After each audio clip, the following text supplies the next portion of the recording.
Hey guys, I'm here. Welcome back. We're about to dive into episode 4 of the miniseries Chernobyl. I really do want to say that I really appreciate all the engagement on the first episode.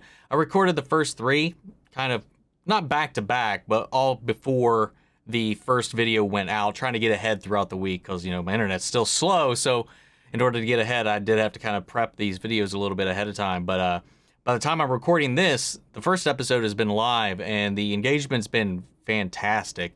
And I really want to just say thank you so much to all the comments that I got with people sharing information about the incident, people who talked about their own experiences living through this time. Because again, it shocked me to find out when we started this off that this was as recent as it was. I didn't expect it to be just 2 years before I was even born. So this is still something very close to a lot of people. There's plenty of you that mention the news reports, the shelter in places, the iodine pills and stuff like that were being passed around in high demand and all that. And it's just really, one, it's just heartbreaking. And one, it just kind of brings it a little more closer to home for me, someone who obviously was raised in the States and stuff like that. So it's just, thank you all so much for the enlightenment, some of the clarification and all that about certain aspects of this, maybe some of the embellishments here within the story, and then just some of your just real world, expertise or experience with this whole thing. And it's just, I don't know, man. I don't know, something about reading a lot of those comments, and I read them all, I don't know, it just made this feel that much more personal, than it already did, because this is already, even with this kind of at a distance for me myself, in a way, I felt so entrenched in the way this series kind of immerses you in the whole thing. And, I'll say what I think, I'll say what I feel, and I do try to make sure that I remember at the end of the day, these aren't fictional made up characters. These might be dramatized versions of these people that in real life, but these people are people in real life. I know it can be seen as exploitive, and I get that, but at these events like this, I feel like I don't think there's any way to get around the exploitive nature or feeling of it at the end of the day. But I feel like something like this is still important to do, to bring attention to it, to whether it be to the event itself, the people still living with it, or how it can serve as an example for, something that might be happening today, maybe in a different way, different form. But these things, these themes, these ideas that are being approached within the series that led to that event actually happening or occurring or being as bad as it was when it could have been lessened is a lesson that I feel like is very important to bring to the forefront and to show the consequences, to show these different angles so that we can kind of see the different ways that this kind of was allowed to happen, and then the effects that had. And maybe, just maybe, if something remotely close to this happens again in the future, maybe we can learn from our past. Because like I said, if you don't learn from your history, you're always doomed to repeat it. And I feel like in these last few years, we've seen a little bit of repetition happening, just in different forms and different ways. So I don't know. It's really, there's always this gray line that you have to kind of take to approach something like this.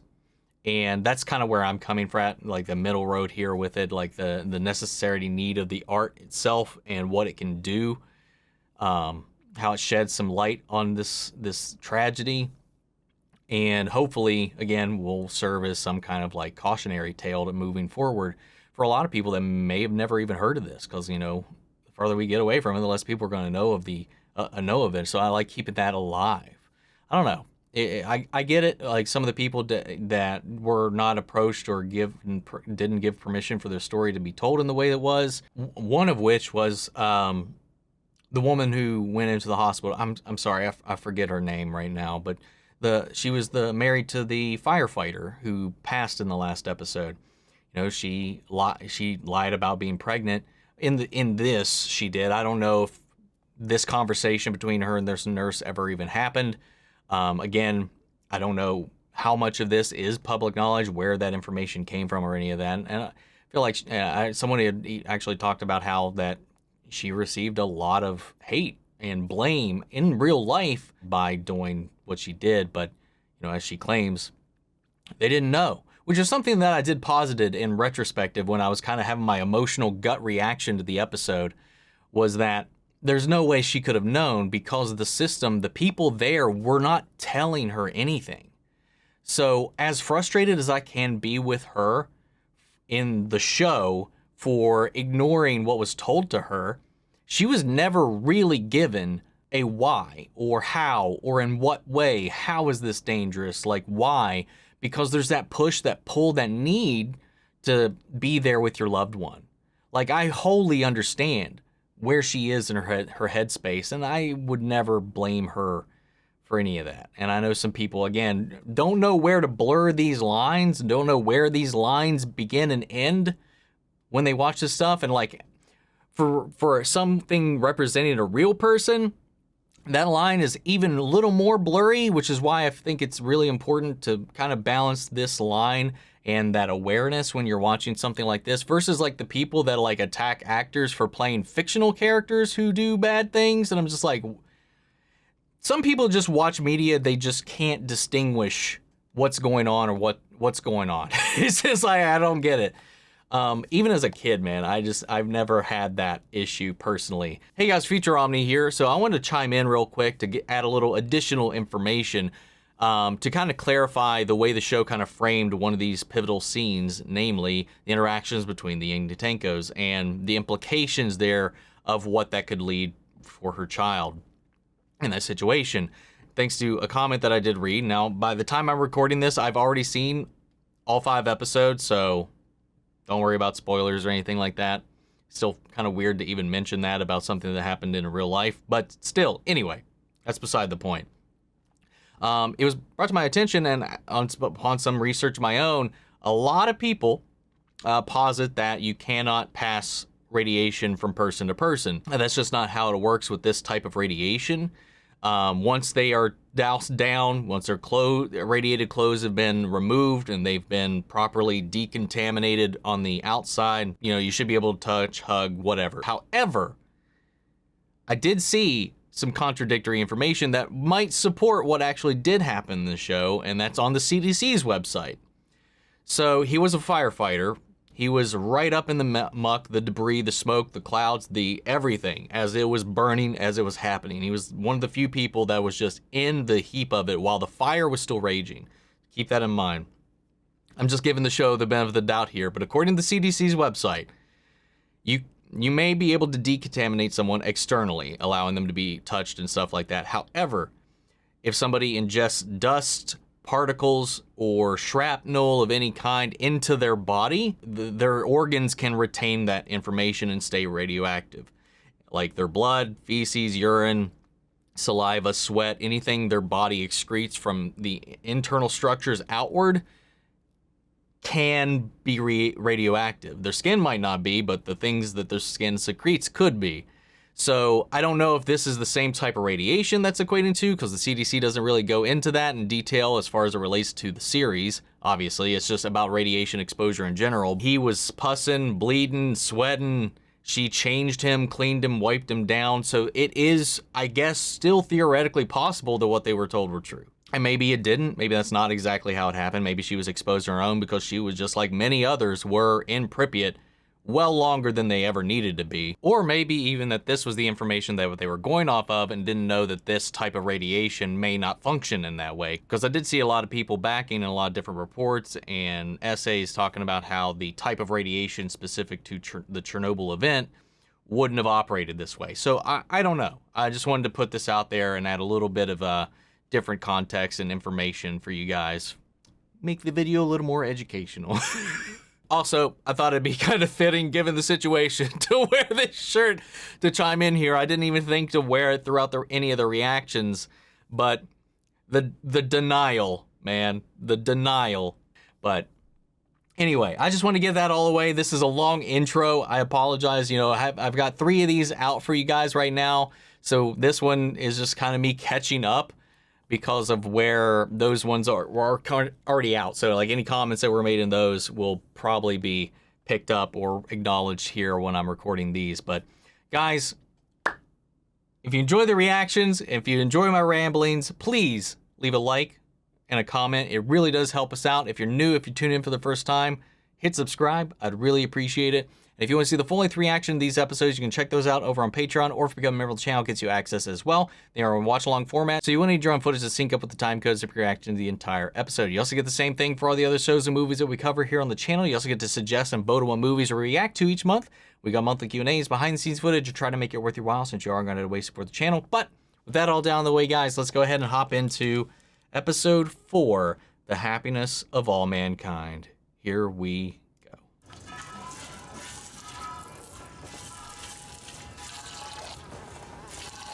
Somebody taking a piss? That's what it sounds like. Oh, nope. Never mind. It's not safe here. There's radiation in the air. What's wrong with you? I've lived here my whole life. It's time to go.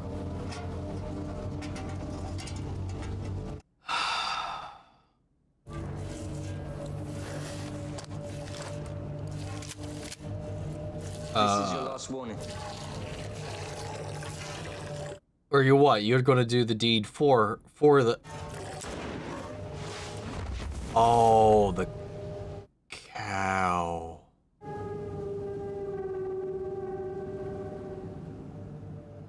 In the end, I mean, that might have been a more humane death than what would come if that cow was left behind in the wake of the radiation. 4 months after the explosion.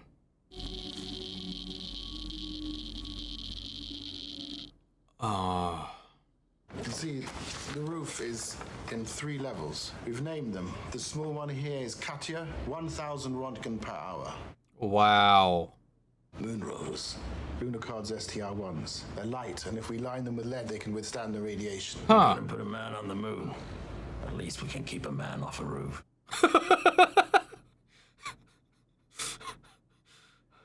If you were to stand there in full protective gear, head to toe, for 2 minutes, your life expectancy would be cut in half. By 3 minutes, you're dead within months. Even our lunar rovers won't work on Marsha. That's what we wanted to ask you. I'm sorry. I can't even finish that thought because I'm at a loss.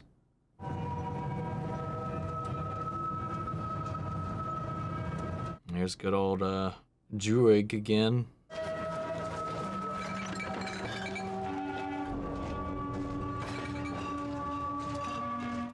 Also, someone had mentioned that when I talked about the score and how eerie and well mixed it is and stuff like that or whatever, they said somebody had mentioned that they actually incorporated sounds of the reactor itself into the orchestral score.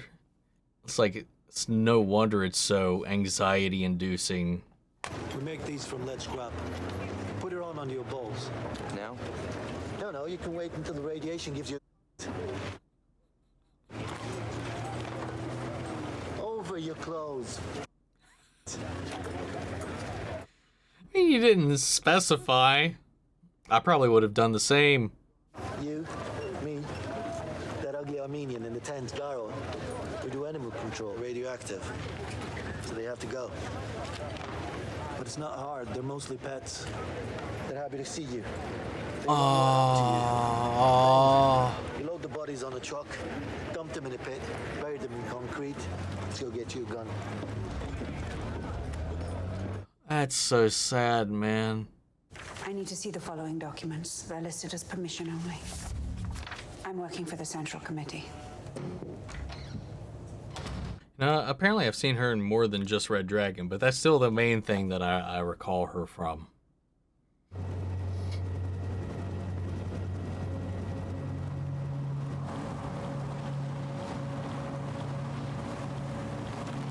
This is such an insane task. Like having to douse down, spray, dust, overturn, comb, all these square miles, well, square kilometers of land.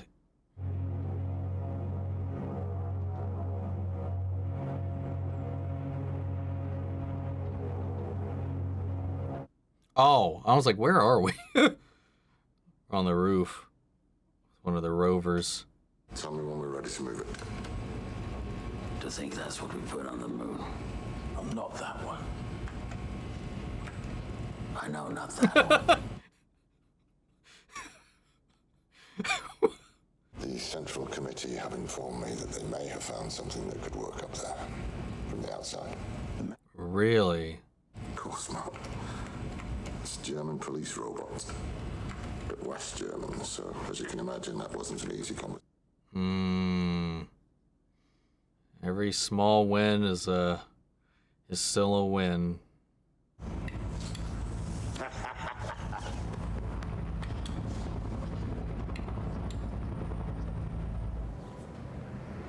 Hey, look who it is.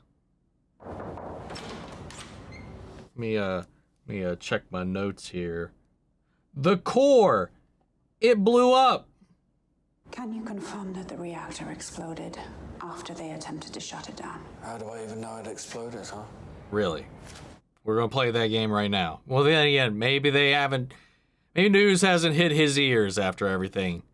But I would be hard-pressed to believe that. He hasn't heard anything in I here found this in the State Archive. in 4 months. You're not even curious. What for? No, you think the right question will get you the truth. Ask the bosses whatever you want, you'll get the lie. And I will get the bullet. Oh my god, man. Stubborn to the end, isn't he? I'm noticing a pattern here. Because I've been thinking about this too, the irony of the situation at hand and how just, I mean, it's the time, it's accurate, but just how heavily just everybody's just smoking, you know? It's a casual, normal thing back then, right? But everyone that we focus in on so far, prominently lighting up, smoking cigarette after cigarette, has not had a pleasant end. And I wonder if that's intentional. Because we specifically zoomed in that time on him dipping in the ashtray. That could have just been an insert shot just for vibe, tone, whatever. But I don't know. It feels a little more intentional than that because it's making me think back to other times where we have kind of lingered on the act of smoking itself in many a scene. Don't point this gun at me. That's easy, right? You can Fair. point it at this piece of shit. I don't give a If you hit an animal and it doesn't die, keep shooting until it does. Don't let them suffer. I've killed a lot of people. Good. Then we're ready. I was like, that was almost sympathetic for a second, so I'm not sure how to take that one. It's like, don't let the animals suffer. I'll kill the shit out of you, but don't let them suffer. I can respect that a little bit. But we're gonna see the shit, I'm sure. So we go door to door. Okay? Good.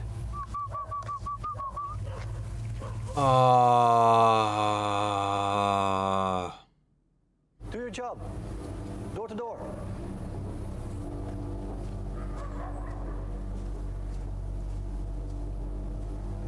At least so far, it's all off screen. Still hearing it though.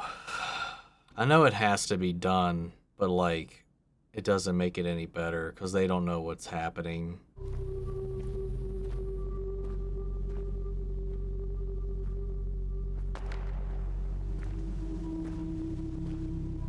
Oh God, what if he finds a person?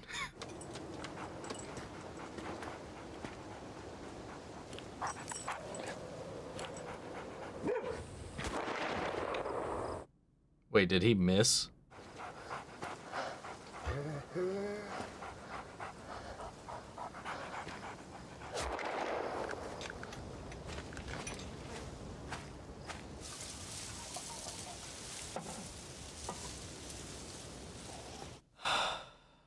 I thought, well, that's it, macho. You put a bullet in someone. You're not you anymore. You'll never be you again. But then you wake up the next morning and you're still you. And you realize that was you all along. You just didn't know. Back to work. Come on. What a scene, man.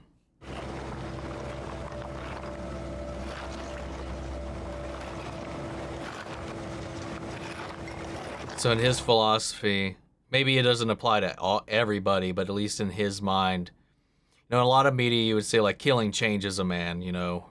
For him, is like he's like killing reveals who you are. Like killing doesn't change you, just reveals to you the real you. Maybe that's specific to him, but maybe that's just his philosophy to cope with those actions after the war, after his deployment. I don't know. A lot of ways you can read that.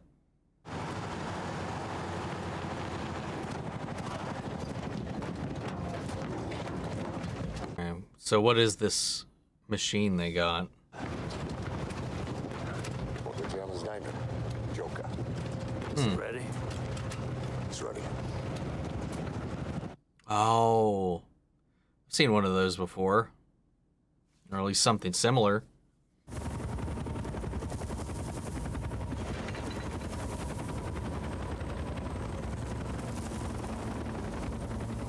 Man, it's just got that one little hand too. It doesn't have like it doesn't look like it's got like a scraper or anything like that like the other ones did, so this would be even more arduous. Germans. Reverse one. Did you lose the signal? Yep, there they all went. Not the signal, it's the vehicle. It's dead. Wow. That was fast. Of course I know they're listening! I want them to hear! I want them to hear it all! You know what we're doing here? Is that a global nuclear catastrophe is not possible in the Soviet Union. They told the Germans that the highest detected level of radiation was 2,000 Röntgen. Oh my god. Really? That robot was never going to work.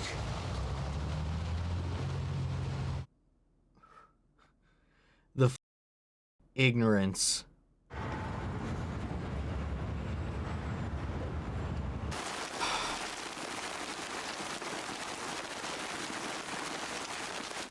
What do you do?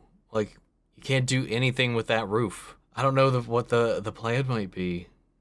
I was thinking like maybe you could try to collapse the structure into the roof or into the pit, but that's dangerous. What if we shoot the graphite? Instead, we've got the high caliber bullets, exploding bullets. They wouldn't just ricochet, they'd push. You want to shoot exploding bullets at an exposed nuclear reactor? I mean, Back on fire, it was so easy to put out the first time. We use bio-robots, men.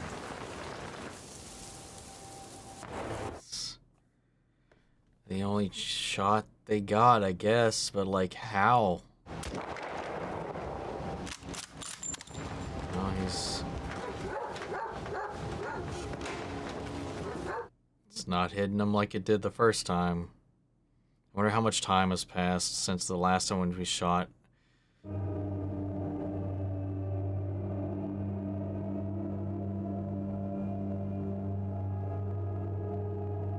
Oh, that was a different cat. Was that supposed to be the one we punched in on, or did we punch to another cat? Because that was a different cat in the close-up. This makes me want to go hug my cat.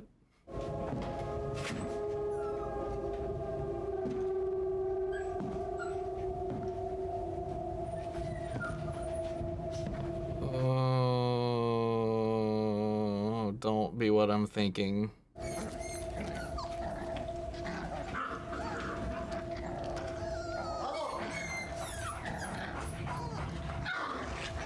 That's what I was thinking.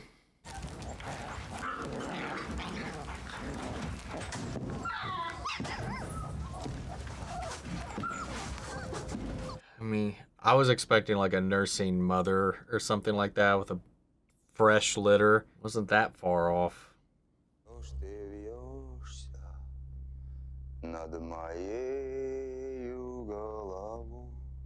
Ah.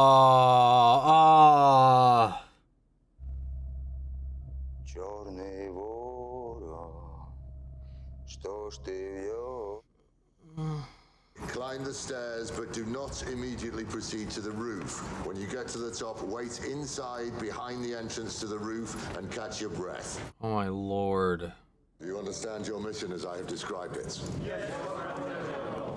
These are the most important 90 seconds of your lives. Oh my god. Then do your job.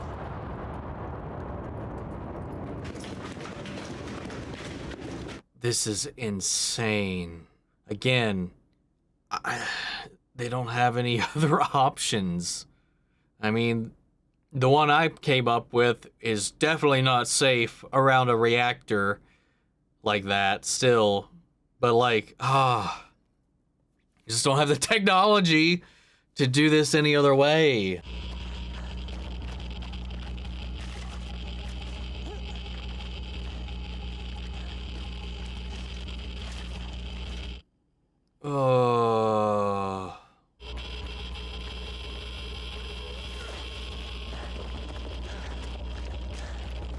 I love and hate the Geiger counter incorporation into this.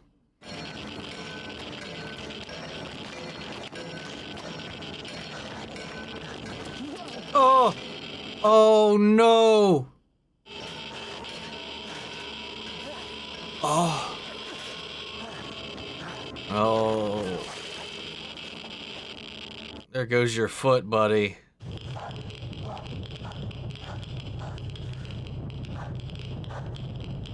Comrade soldier. Next.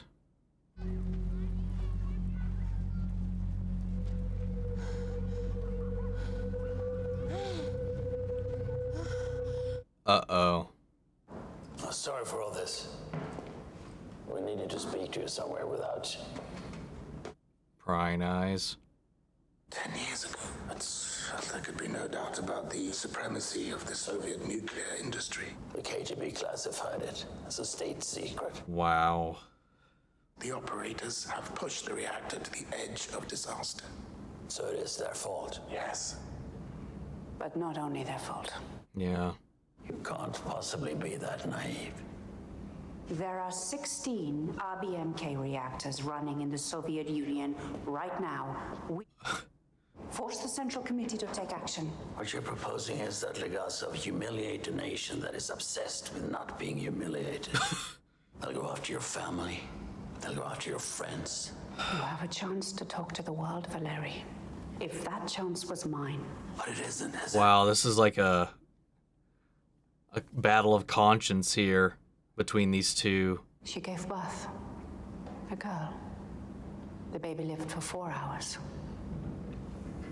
They said the radiation would have killed the mother, but the baby absorbed it instead. Her baby. We live in a country where children have to die to save their mothers. Someone has to start telling the truth.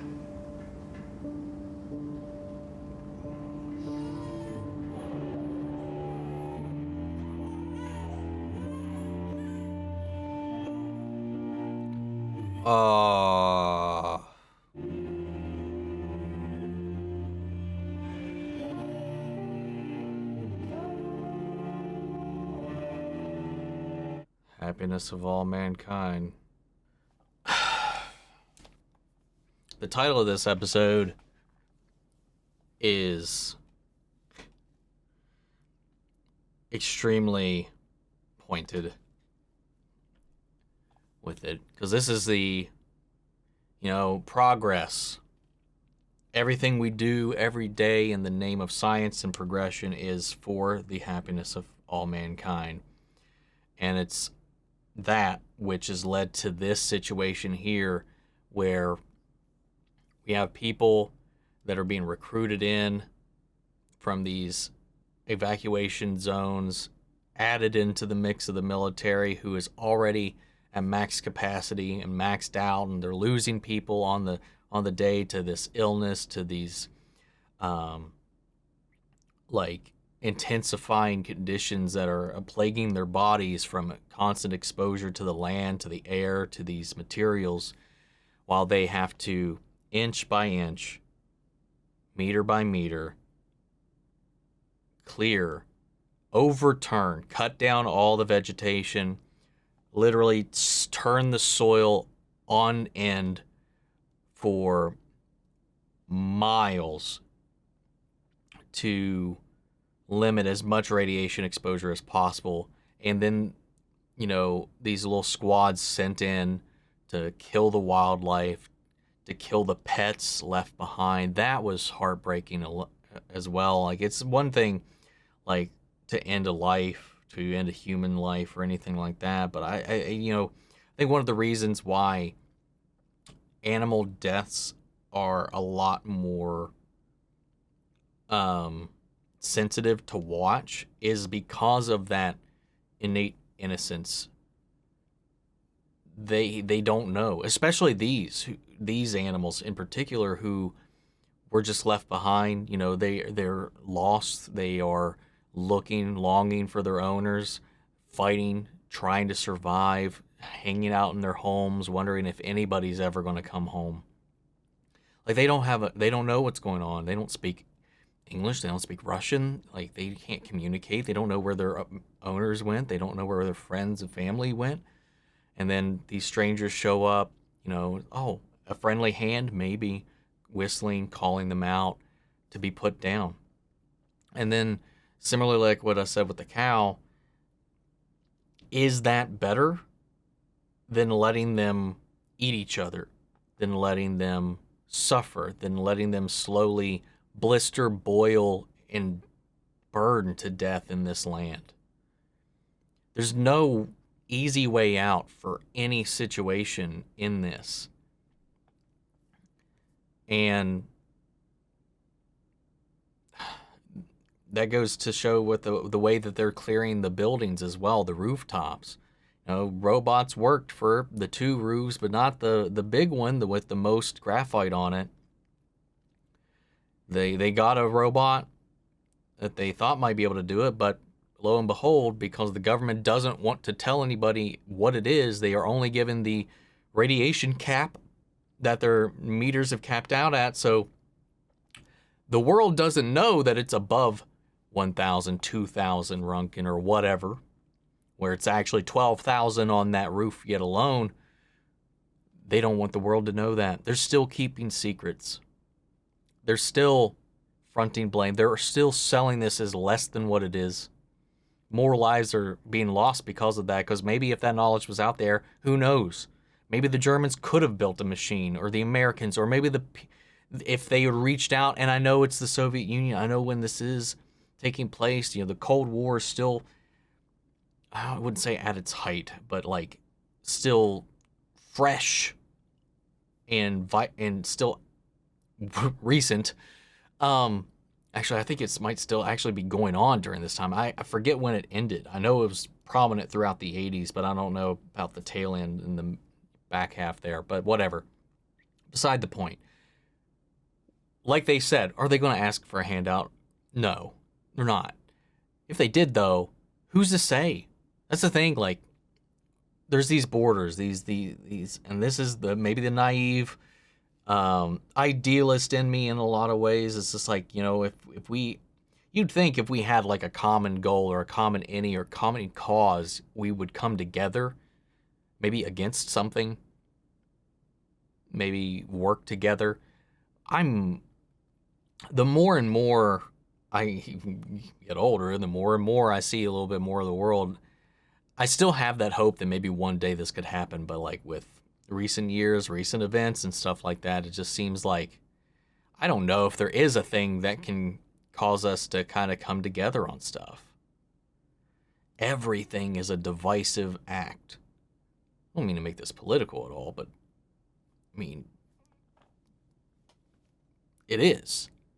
Like, it's unavoidable. Like, it's complete ignorance, man, that, again, continues to fail them. And like I said, like I was trying to say, is if they were open and upfront with the actual readings here, who knows? Maybe the Germans could have, I don't know what the technological limits were at the time. They were pretty confident in the robot they sent, but maybe had they known, they could have equipped it better to maybe withstand it. Who knows? Maybe not. Maybe technology at the time, I'm not sure. I don't know. I'm not an expert. Maybe there's just no way to build a machine that could operate in that. Regardless, we are back to slicing lives in half, leaving people with damaged DNA to carry this stuff off by hand. Is there another way? Was there another way? I don't know. I don't know if we'll ever know, really. And then just the fact that this flaw, this design flaw, was known, but redacted. And then you have Lyudmilla, who is also, for the happiness of all of mankind, sacrificed. She lost her husband to this. She lost her baby to this.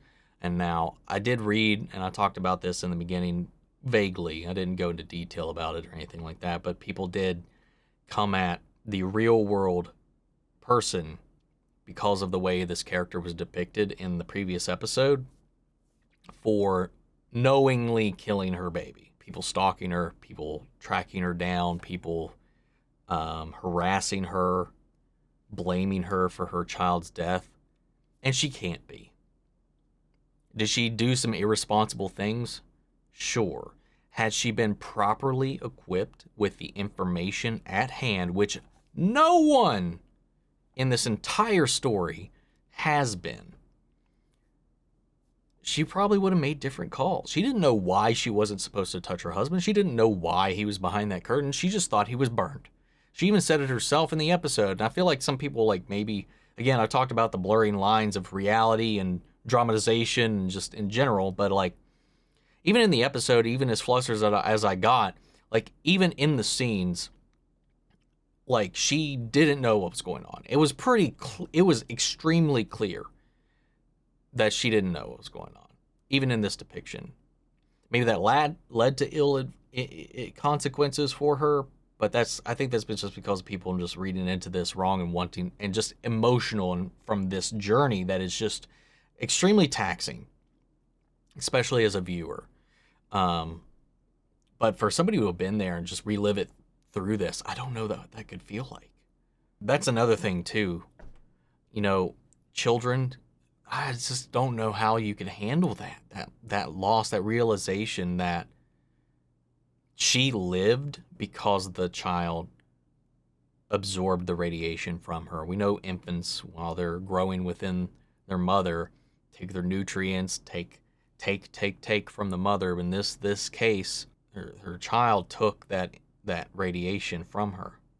You know, had she not been pregnant, she may have been dead, or at least terminally ill with cancer or some sort. It's horrifyingly ironic. Again, the secrecy is the most damaging part of this entire thing. And then just the whole, like, devil and angel there at the end. And Boris has been on his side very much. He's just kind of he's like being the realist while she's just being the idealist in this situation. She's like, this information needs to come to light, where we have this battle of conscience. And I'm not saying that, like, what Boris is saying is wrong. He's just trying to be a realist here, while, you know, Emily is being more of the idealist. She's very much a kindred spirit to Legasov, who, you know, Jared Harris here. But he's just kind of being in the front lines of this thing has pulled him all these different ways, man. You can see, like, the way this has torn him in asunder, making these decisions, making these calls. And then now literally having these two people representing two different choices that he can make, two different sides of this argument. Like, I don't want to call one good, one bad, Don't want to call him the devil, her the angel, or anything of the sort, because it really is a gray line. Like there's not like sunshine and rainbows if he goes with her route. Like he will likely die. And we see where it leads. He does end up confessing all of everything that happened on these tapes in the hopes that it would get out to somebody, but also knows that if this gets out, his country is going to kill him. And he took that call out of their hands. While you have Boris Stalin, who's trying to get him to barter with the government. We'll keep your secrets, but allow us to prevent this from happening anywhere else at any of our other reactors, because we have a bunch more of these running around the country. It's just sickening, man. And I just, my heart goes out to everybody that participated in any level of this, lived through any level of this. Because I know there's some people in the comments who was like, I was in one of the areas exposed to this radiation, and we still don't know what effects that's going to have on us. This is such an emotionally draining show, but it's really good. And again, I think more than good, I think this show is important. Anyway, guys, hope you enjoy the reaction. Sorry to be a buzzkill, but if you enjoy the reaction, please leave a like, drop a comment. I'd really appreciate it. Subscribe if you're not already, but we're going to go ahead and carry on the conversation after the video. Remember, if you want to see the full-length reaction, check it out over on Patreon, or if you become a member of the channel, gets you access as well. Speaking of, before you go, I want to shout out our channel legends. Manny Sherritt, Ryan, Karen, Philly Vane, Yori, Corey Scott, Margaret Grace, Melita, Robert Anguiano, Raven McCann, Jeffrey Hale, M. Sephiroth, Jake Cantrell, and Amy Beckett. Thank you guys so much for your continued support. But that's it for this video, guys. I'll see you all episode 5. Take care, everybody.